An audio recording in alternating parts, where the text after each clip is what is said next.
नमस्कार, कसे आहेत सगळे? बरे आहेत ना? आज आपण छानपैकी लोणी बनवणार आहोत. ते पण श्रीकृष्ण भगवानासाठी, बालगोपाळासाठी.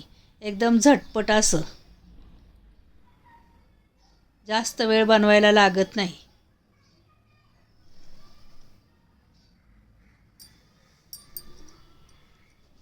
मस्त असं बनवायचं.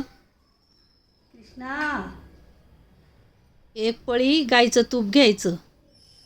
म्हशीचं तूप घ्यायचं नाही. बर्फाचे खडे करायला आदल्या दिवशी ठेवायचे. जोपर्यंत लोणी तयार होत नाही तोपर्यंत फिरवीत राहायचं. लोणी एकदम सफेद होत असतं. बर्फामुळं छान असं लोणी तयार होतं. पटदिशी लोणी तयार होतं. जास्त वेळ लोणी बनवायला लागत नाही.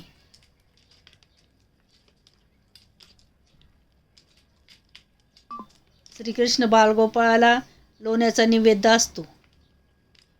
सुटवडा पण बनवतात. सुटवडा उपवासवाल्यांना असतो.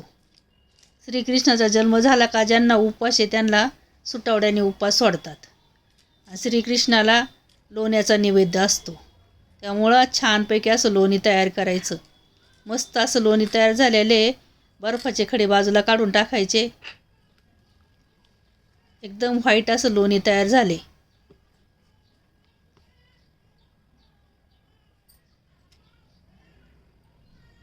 थोडी खडी साखर घ्यायची. खडी साखर टाकायची म्हणजे गोड लोणी होतं. थोडं केसर टाकायचा.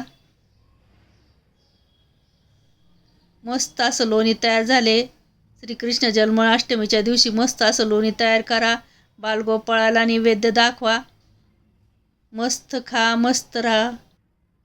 श्रीकृष्णाला कितीतरी आवडतीचे पदार्थ असतात, पण मेन आवडता पदार्थ म्हणजे त्याचं लोणी. त्यामुळं लोण्याचा नैवेद्य दाखवायचा. बाकीचं तुम्हाला जे काय ते दाखवायचं. गोड पदार्थ भरपूर असे असतात ते पण दाखवायचे.